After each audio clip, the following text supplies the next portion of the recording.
പുല്ല് പറിച്ച് മാറ്റിയെടുത്ത് ചേമ്പ് മുളയ്ക്കാതെ നിൽക്കുന്ന തറകളൊക്കെ കുറച്ചുണ്ട്. അപ്പോൾ ഞാൻ ആ തറകളിലൊക്കെ മധുരച്ചേമ്പ് പറിച്ച് നടാമെന്ന് കരുതിയേക്കാണ്. ഇനിയിപ്പം മധുരച്ചേമ്പ് പറിച്ചെടുക്കണം. മധുരച്ചേമ്പുണ്ട് ഇവിടെ.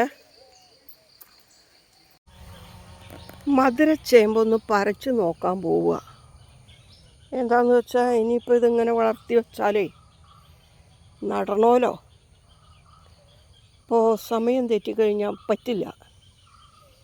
അതുകൊണ്ട് ഞാനിതൊന്ന് പറിച്ച് നോക്കട്ടെ. ആയുധമൊന്നും കൊണ്ടിട്ടില്ല, എന്നാലും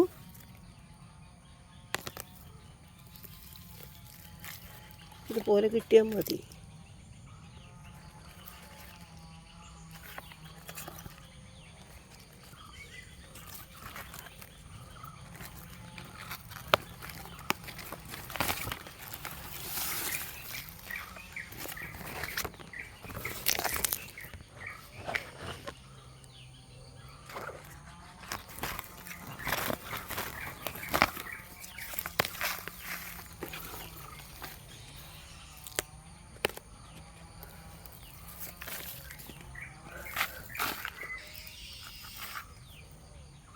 അങ്ങ് കല്ലിൻ്റെ ഉള്ളിൽ പോയേക്കുക. അയ്യോ, ഇനി ഞാൻ തൂമ്പ എടുത്തുകൊണ്ട് വരട്ടെ, നട്ട് തീർക്കട്ടെ.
പറിച്ചതൊക്കെ നട്ടത് കാട്ടിത്തരാം.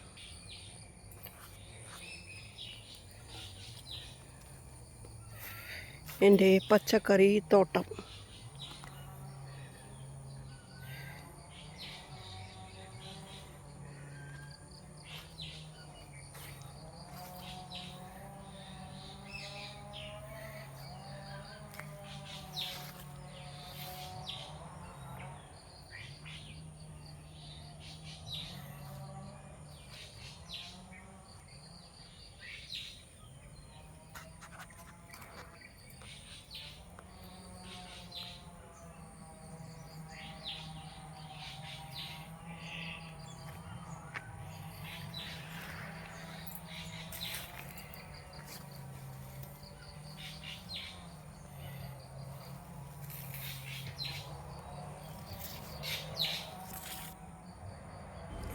ചേമ്പിന് വളമിട്ട് മൂടുന്നുണ്ട് അങ്കിള്.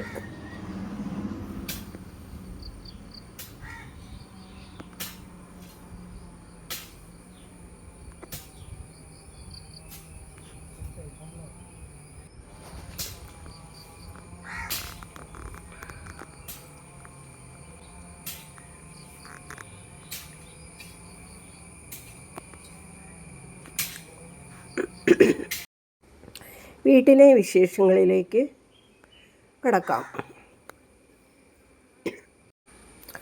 പോരും വഴി ബീഫ് വാങ്ങിയിട്ട് പോന്നു.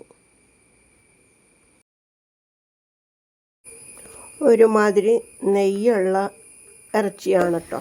റോസ്റ്റ് ചെയ്യാൻ വേണം. അപ്പോൾ ഈ ബീഫ് ഞങ്ങൾ നുറുക്കി കഴുകി വാരി വെച്ചിരിക്കുന്നതാണ്. അപ്പോൾ ഞങ്ങൾ അതിനകത്തേക്ക് ഇപ്പോൾ ചേർക്കാൻ പോണത് അതിലെന്തൊക്കെയാണ്? സവാള, പച്ചമുളക്, ഇഞ്ചി, കറിവേപ്പില, തക്കാളി, മഞ്ഞൾപ്പൊടി, മുളക് പൊടി, മല്ലിപ്പൊടി, മസാല, ഉപ്പിട്ടിട്ടില്ലേ? അതിൽ ഉപ്പിട്ടിട്ടുണ്ട്.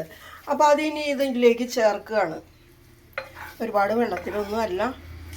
ഇതിപ്പോൾ ഒരു വ്യത്യസ്ത രീതിയിലാണ് ഇന്ന് ഉണ്ടാക്കിയത്. വെളിച്ചെണ്ണയിലാണ് ഇത് വഴറ്റിയെടുത്തത്. അപ്പോൾ ഇനി ഇത് ഞങ്ങൾ കൂട്ടി തിരുമ്മി അടപ്പത്ത് വയ്ക്കാൻ പോവുകയാണ്. ഇനി അധികം നേരം വെച്ചേക്കാനായിട്ട്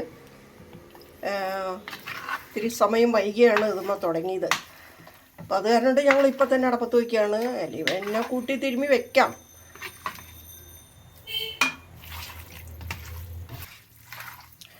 ഇപ്പോൾ ഞങ്ങൾ വെള്ളമൊന്നും ചേർക്കില്ല. വെള്ളം ഇപ്പോൾ ഒഴിക്കണ്ട എന്ന് പറഞ്ഞത് ഇത് തിള വന്നു കഴിയുമ്പോൾ വെള്ളം ഇറങ്ങും. അത് കഴിഞ്ഞ് കഴിയുമ്പോൾ ഞങ്ങൾ ചെറു തീയിലിട്ടാൽ ഇത് വേവിക്കുകയുള്ളൂ. അപ്പം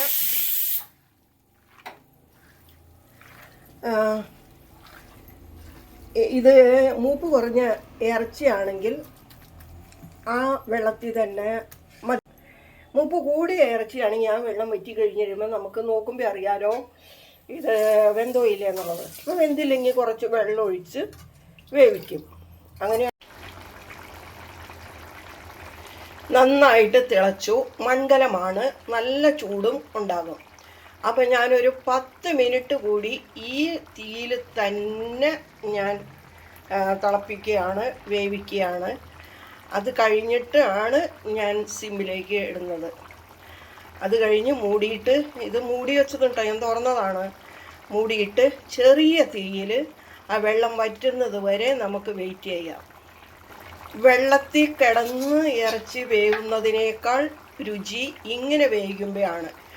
ഇങ്ങനെ വേവിച്ച് ഇതിൻ്റെ വെള്ളം എല്ലാം വറ്റിയിട്ടും ഈ ഇറച്ചി നമ്മളിങ്ങനെ ഞെക്കുമ്പോൾ അറിയാം, കടിക്കുമ്പോൾ അറിയാം. വെന്തില്ല എങ്കിൽ പിന്നെ നമുക്ക് വെള്ളം ഒഴിച്ച് തന്നെ വേവിച്ച്, പിന്നെ ആ ഇറച്ചിക്ക് നമുക്ക് വെള്ളം ഒഴിക്കേണ്ടി വരും. അങ്ങനത്തെ മൂപ്പുള്ളതായിരിക്കുള്ളൂ. അത് വേഗം വറ്റി കിട്ടുകയും ചെയ്യും. അത് ചെറിയ തീയിലിട്ട് തിളച്ച് കഴിയുമ്പോൾ ചെറിയ തീയിലിട്ട് ഇതുപോലെ തന്നെ വേവിച്ചെടുത്താൽ മതി. ഞങ്ങൾ ഇറച്ചി കുക്കറിൽ വേവിക്കാറില്ല. ഇങ്ങനെ തന്നെയാണ് ഞങ്ങൾ ഒന്നുകിൽ അടപ്പത്തിട്ട് വിറക് വെച്ച് വേവിക്കും, അതല്ലെങ്കിൽ ഇങ്ങനെ ചെറു തീയിലിട്ട് വേവിച്ചെടുക്കുള്ളൂ.